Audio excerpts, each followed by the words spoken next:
નમસ્કાર સાથીઓ, જય કિસાન. હું આપનો રાજુ કરપડા.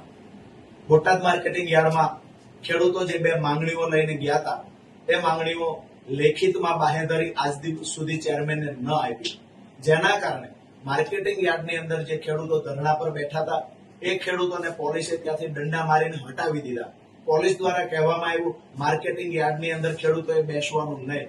અમે લોકોએ નક્કી કર્યું કે આપણે કોઈને ડિસ્ટર્બ નથી કરવા. આપણે માર્કેટિંગ યાર્ડથી બોટાદથી 5 કિલોમીટરની દૂરી પર આવેલ હળદળ ગામની અંદર ખેડૂત મહાપંચાયત કરીએ, શાંતિથી આપણી વાત મૂકીએ, પ્રશાસનને અપીલ કરીએ. પરંતુ આજે સવારથી અનેક ખેડૂતોને પોલીસ દ્વારા લાઠીઓ મારવામાં આવી, ખેડૂતોને હળદળ આવતા રોકવામાં આવ્યા, ખેડૂતોને ઉશ્કેરવાના પણ પ્રયત્નો થયા. દુઃખની વાત એ છે કે શાંતિથી હળદળ ગામની અંદર જયારે ખેડૂતો બેઠા હતા ત્યારે અચાનક જ મોઢે રૂમાલ બાંધી સિવિલ ડ્રેસમાં અમુક લોકો આવે છે, ટોળાની અંદર આવે છે. એ જ સમયે પાછળ પોલીસની વાન આવે છે. જે લોકો મોઢે રૂમાલ બાંધીને આવ્યા હતા એ જ લોકો પથ્થર લઈ, અમુક લોકો ખિસ્સામાંથી પથ્થર કાઢે છે અને પોલીસની વાન પર હુમલો કરે છે.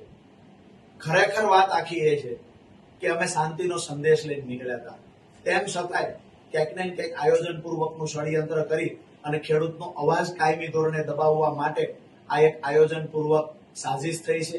હું તમામ ખેડૂતોને વિનંતી કરું છું, હળદળ ગામના ગ્રામજનોને વિનંતી કરું છું કે ગાંધીના ગુજરાતમાં હિંસાનો રસ્તો ક્યારેય આવકાર્ય ન હોય.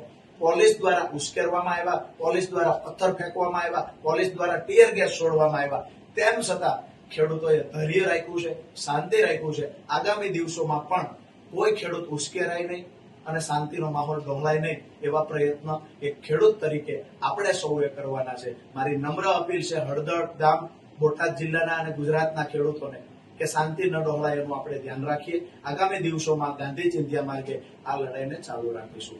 જય કિસાન. આભાર.